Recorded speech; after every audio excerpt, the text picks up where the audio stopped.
Paano nga ba ginagawa ang isang leader? Saan nga ba nagsisimula ang isang leader? Ang ating mga OFW saan man sa mundo, leader din po kayo. Leader kayo kung saan kayo naroroon sa inyong mga ginagawa. Ito po ang inyong Bantay OCW, hatid ng Overseas Filipino Network, ang inyong OFN Media. Ako po si Susan K. Ang ating mga kababayan saan man sa mundo, leader. Pero, syempre kapag sinabing leader, saan nagsimula? Ano yung mga karanasan ng isang leader? At bilang leader, ibinabalik natin si Ginoong Jaime Lao. Sir Jaime, welcome back! Good morning, Ma'am Susan. Ayan, sir, ha? Sabi natin talagang yung public service, pandemic time pa, pinag-uusapan na natin yan. At bahagi po niyan, sabi natin, leader, yung ating mga kababayan saan man sa mundo, leader ang isang Jaime Lao. Paano natin ipapaliwanag yung pagiging leader ni Mr. Lao?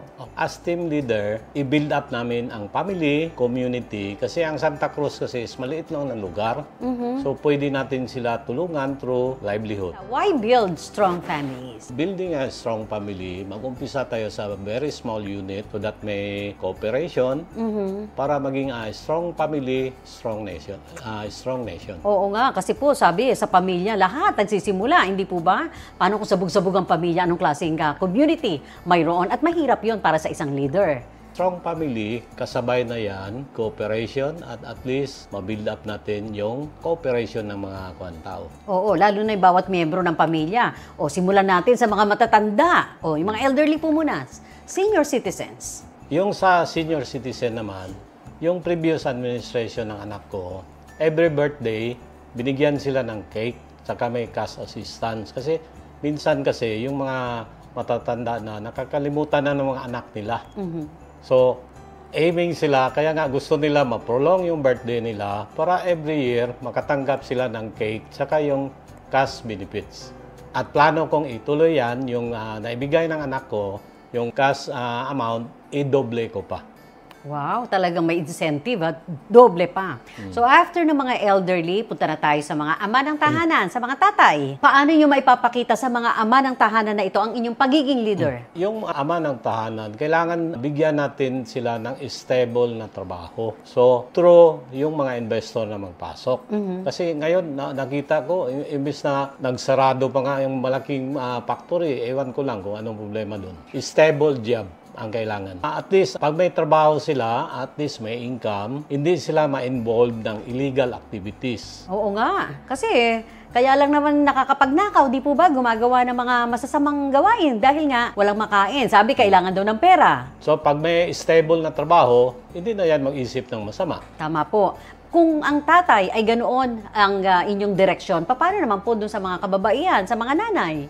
Yung sa mga babae naman, gawin natin silang busy kasi marami namang pwede natin i-introduce na mga livelihood para at least mabusy din sila. So kahit nasa bahay, pwedeng kumita? Yes, pwede sila magtrabaho even sa bahay. And I remember, Mr. Lao, may nasabi kayo na pagdating sa pagbibenta, yung dulo ng mga ginagawang ito ng mga kababaihan, ay pwede naman ninyong matulungan. Doon ako magpasok as businessman, no? Kasi ang paggawa kasi madali lang yan, no? Pero ang bottom line yan, saan ibenta? So doon ako papasok. Tulungan ko sila kung paano mabenta yung produkto nila.